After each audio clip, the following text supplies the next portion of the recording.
Le phénomène justement de la prolifération, en tout cas des meublés touristiques, il y a maintenant de plus en plus des services associés, ce qu'on appelle des conciergeries, qui sont totalement dédiés. Quel type de conciergerie et comment ça marche, Ludovic Clérima? Oui, Olivier. Alors déjà, j'aimerais préciser que tous les sites dont je vais vous parler là actuellement ne sont pas liés à Airbnb. Ce sont vraiment des plateformes, ou à Britel d'ailleurs, ce sont vraiment des plateformes qui se sont créées dans le sillage de ces deux mastodontes. Alors à quoi sert un service de conciergerie en ligne? Eh bien, comme nous le dit Tranquille Émile, l'un de ces services, ça sert à faciliter la vie du propriétaire avant tout.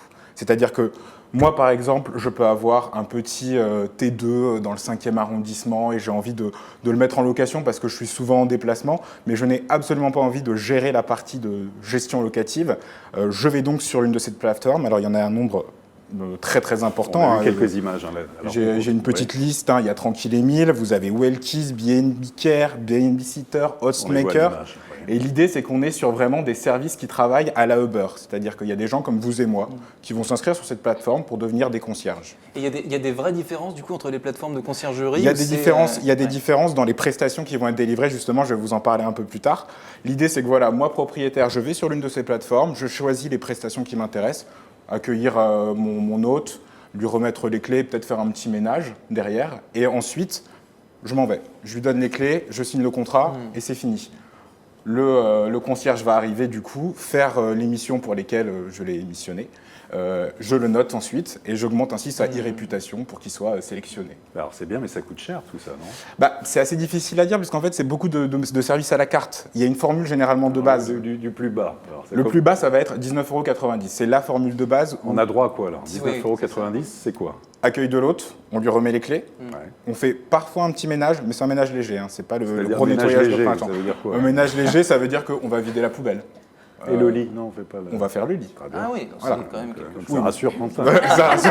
La literie, très important la literie. Après, voilà, on peut monter en gamme et demander des prestations supplémentaires. Il y a des sites qui vont vous permettre, par exemple, de mettre une personne chargée du ménage quotidien à disposition.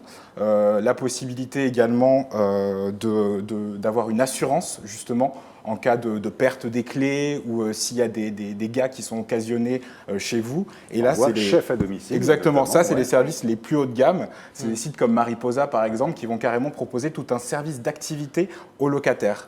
Et donc là, on peut aller jusqu'à combien au niveau prix alors? Là, on va être sur du 15 à 20% du revenu locatif de la personne qui loue. Donc c'est plus 19,90 €. Ah non, là c'est beaucoup plus cher. C'est beaucoup plus cher, ça se compte en centaines d'euros.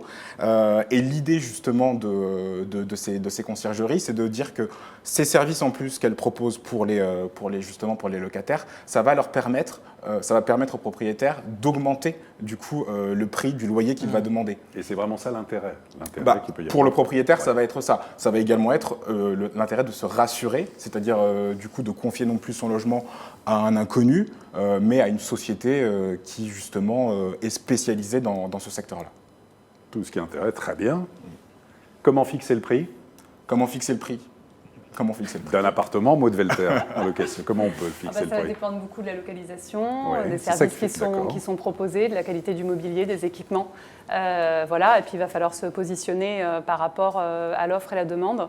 Et c'est vrai que quand on arrive sur ces types de plateformes, qu'on veut enregistrer un bien, il faut savoir qu'aujourd'hui, les testimoniaux sont essentiels. Donc quand on met un bien, au départ, on n'a pas de retour de clients. Et donc ça va être de mettre peut-être son loyer avec une fourchette plutôt basse, de manière à attirer les premiers locataires pour avoir des premiers commentaires positifs. Parce que c'est aujourd'hui plus qu'un classement en étoiles, voilà, ça va être vraiment la qualité des photos et les retours des premiers locataires sur ce type de... Il y a des plateformes comme Hostmaker, par exemple, qui carrément peuvent vous dire quel est le bon prix à fixer, qui analysent justement le marché, qui vont rédiger à votre place votre annonce pour la rendre optimale et faire en sorte qu'il y ait le plus d'internautes possible qui viennent la visiter. Et Guillaume nous demande quels sont les prix justement dans les annonces. Est-ce qu'on peut avoir comme ça une indication sur des quartiers ou est-ce que vous avez des exemples? Oui, on a par exemple, nous, on loue un appartement, un studio à Saint-Germain-des-Prés, ça va être 550 € la semaine. On a des appartements à Montorgueil avec... alors, ça dépend aussi de l'aménagement, c'est-à-dire que studio ou appartement avec une chambre, pour le même type de superficie, l'appartement avec une chambre va être un peu plus cher. Quartier Montorgueil, on va être aux alentours de 550, voire 600 € en fonction des équipements proposés.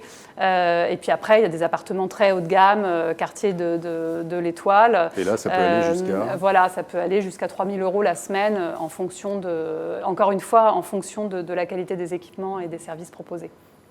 Et à Mazamet ou dans des villes beaucoup moins cotées. Voilà, alors après, c'est la difficulté. C'est vrai qu'il faut se renseigner sur les prix du marché. Donc après, ça peut être aussi d'aller voir une agence locale, parce que toutes les plateformes que vous avez citées font de la conciergerie. Elles existent à Paris, mais en province, il y en a quand même beaucoup moins.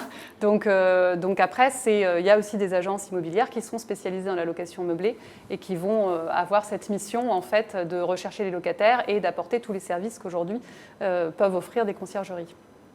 Quentin Pérignat, justement. Sachant que, vous l'avez dit, Ludovic l'a rappelé aussi, qu'on est sur des structures, des sites qui nous permettent de noter en étoiles et de laisser plein de commentaires. Donc c'est ça qui prévaut quand on regarde une annonce. Oui. Est-ce que là, vous disiez tout à l'heure, quand on loue un appartement, je sais pas moi, Saint-Germain-des-Prés, bon, c'est prestigieux, c'est sympathique, etc.